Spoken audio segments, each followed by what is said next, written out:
Now it's time to revisit everyone's favorite sore loser from the US election, Kamala Harris.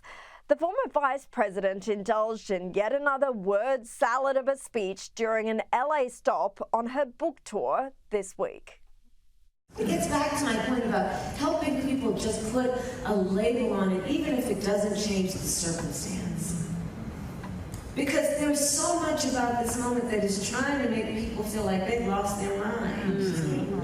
When in fact, these are crazy. Oh, yes, girl, preach. But seriously, Kamala is in a position to tell people who's crazy? Well, the White House responded to the slur against members of the Trump administration in a blistering slapdown, a spokesman telling TMZ Kamala Harris should listen to an audio recording of her cackle of a laugh before calling anyone crazy. Ouch. So let's remind ourselves of that crazy cackle.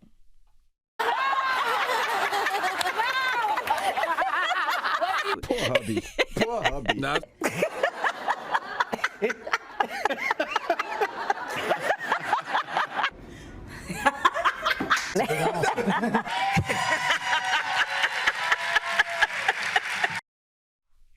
Don't you miss it? Kamala's fresh foul-mouthed spray comes after she also revealed on her press tour why she chose Tim Walz as her running mate over Pete Buttigieg, despite the fact she actually preferred the latter.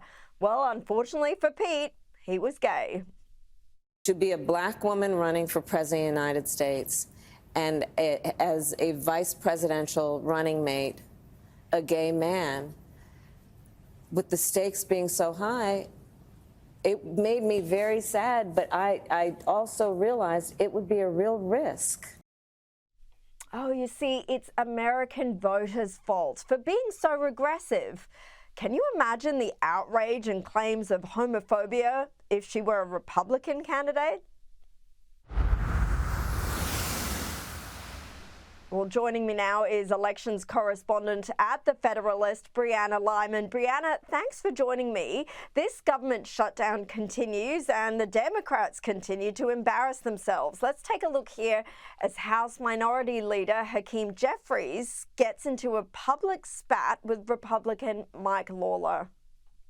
You voted for the one big ugly bill, correct? I voted for a tax cut bill that gave the largest tax cut to Americans in history, including, by the way, the average New Yorker getting a $4,000 tax cut. Are you against that? You're embarrassing yourself right now. You want to cut the standard deduction in half? The largest cut to Medicaid in American history. You voted for that. Fraud, and abuse, by the way. You voted Tom DiNapoli, the Democratic controller of New York, let me ask you a question. Pointed out that $1.2 billion were wasted. Listen, you're not going to talk to me. You're not going to talk to me and talk over me New York residents because you don't want to hear what I have to say. Brianna, what did you make of that? Democrats are holding the government hostage right now, and they're trying to do everything they can to deflect from that, which includes people like Hakeem Jeffries trying to have viral sound bites to make it seem like he's fighting on behalf of his own constituents and on behalf of Democrats nationwide. And that's simply not true. The crux of this entire argument is Democrats during the Biden years, they voted on temporary extensions for subsidies for the Affordable Care Act that they knew would expire this December. When they cast their vote for these temporary subsidies, they knew they had an end date. If they had so much of a problem with an end date, why did they vote on the legislation to begin with? And Republicans and Democrats have now some of them have agreed for a one-year extension of these subsidies. That way, we can get the government open, give Democrats what they want, and in the next year, work towards a permanent agreement or negotiation. And Democrats are refusing. Look, I want to get now into an exclusive you wrote on The Federalist, which revealed an ambitious bill pitched by Republican Chip Roy, which would allow ICE agents to deport adherents of Sharia law. Brianna, what more can you tell us about this proposed bill? Yeah, Chip Roy is really spearheading this fight to get radical Islam out of America. So, what this legislation could do if it was passed is, first and foremost, individuals who want to come here, foreigners, let's say they are part of a mosque or type of group that is adherent to Sharia law, that would be flagged for immigration officials. That person would not be allowed to come to the United States. Let's say they get to the United States and we find out they lied. There would be enforcement actions taken against them. And let's say someone came here before the law took place, and we now know they are involved in a mosque or some kind of organization that believes in Sharia law. There could be enforcement measures to remove them from the United States. And it's really heartening to see finally a legislator take serious the fact that there are some cultures and ideologies that are incompatible with Western values, and Sharia law in particular is incompatible with the West. Do you think this could actually become a possibility one day under the Trump administration? I mean, we've seen how the administration has taken very seriously already people on college campuses that have preached hate against Jews and support for Hamas. Yeah, I think right now, given the government shutdown, this isn't going to be on anybody's top 5 priorities, unfortunately. So I have a feeling this might need to be reintroduced a few times before a serious, successful vote could take place. Yeah, fair enough. There's a lot going on there at the moment. Late night comedian Jimmy Kimmel, if you can even still call him that, let's just call him an activist. He's back in the news this time, claiming that his comments surrounding the death of Charlie Kirk were mischaracterized. Take a look. I didn't think there was a big problem. I just saw it as distortion on the part of some of the right-wing media networks, and I aimed to correct it.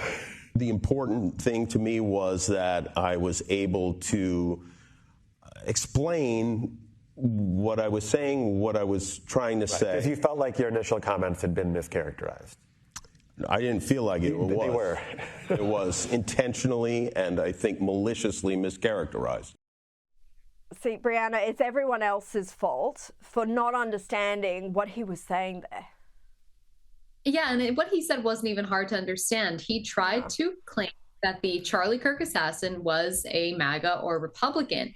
And the reason that that was so egregious and so unacceptable is there is immense amount of violence targeted towards conservatives in America today. And to try and diminish or downplay the significance of the violence that people on my side of the aisle are facing by accusing this shooter of being MAGA is not only insulting to the moment, it's factually inaccurate. And, it was the parent company of ABC News that pulled him off air because he was going to double down on his lies and on his incendiary rhetoric. It had nothing to do with the Trump administration, and he refuses to take accountability for it. So I suspect he will probably make some more egregious comments down the line and be fired. Well, maybe that's not such a bad thing. I know the left is crying about cancel culture. All of a sudden they care about it, but he makes his bed. Let's move on to immigration and take a look here as Kentucky Republican candidate Andy Barr says he endorses mass amnesty for illegal aliens.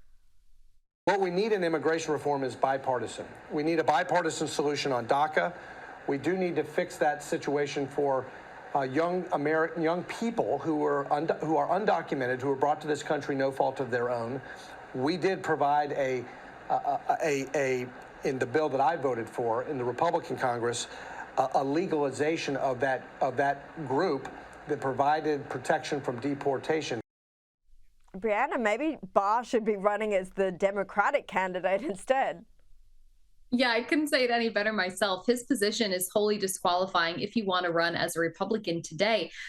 Look, when it comes to amnesty, to whatever degree it is, that is a non-starter for America, and it's a non-starter for MAGA voters. And one of the biggest reasons why is Democrats have made it very clear, Beto O'Rourke, Maxwell Frost from Florida, that every person who is not deported will be turned into a voter because they want to legalize these illegal aliens. And when you legalize them and put them on a path to citizenship and they get it, they're going to be able to vote. And what does that mean for Democrats? It means they're importing an entire voter base. The second thing is the obvious. You do not reward criminal behavior. I don't care if they were brought here when they were 2, they can go back with their parents. I don't believe in family separation, send the children with these families. America is not an economic opportunity zone, and our immigration policy should be created to benefit the American citizen, not foreigners. Country music star Zach Bryan, he's been slammed for the release of his new song Bad News, in which he appears to take a swipe at ICE agents. This is just some of the song.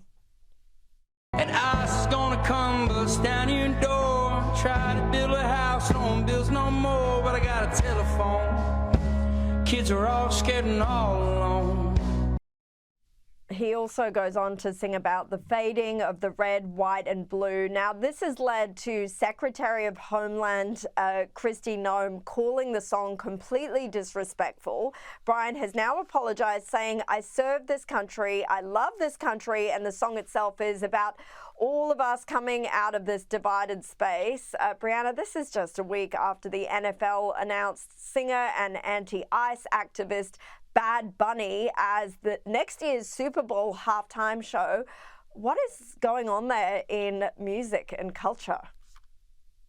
I really wish I knew, and I think Zach Bryan should keep politics out of his music because, one, Republicans also listen to country music, but two, and more importantly, what ICE agents are doing by enforcing longstanding federal immigration law is they're restoring our sovereignty. President Trump has shut the border down, but our border extends past the physical, geographical boundaries surrounding the United States. It's also about laws pertaining to the border, i.e. people who cross the border illegally, whether they did it last year or 2 years ago, still have to be held accountable. And President Trump is trying to make that happen. So to see public pushback the way we're seeing it, to see violent rioters the way we're seeing it, is really upsetting because we are trying to restore our sovereignty and send the message that no one is above the law, including the illegal aliens who hop the border.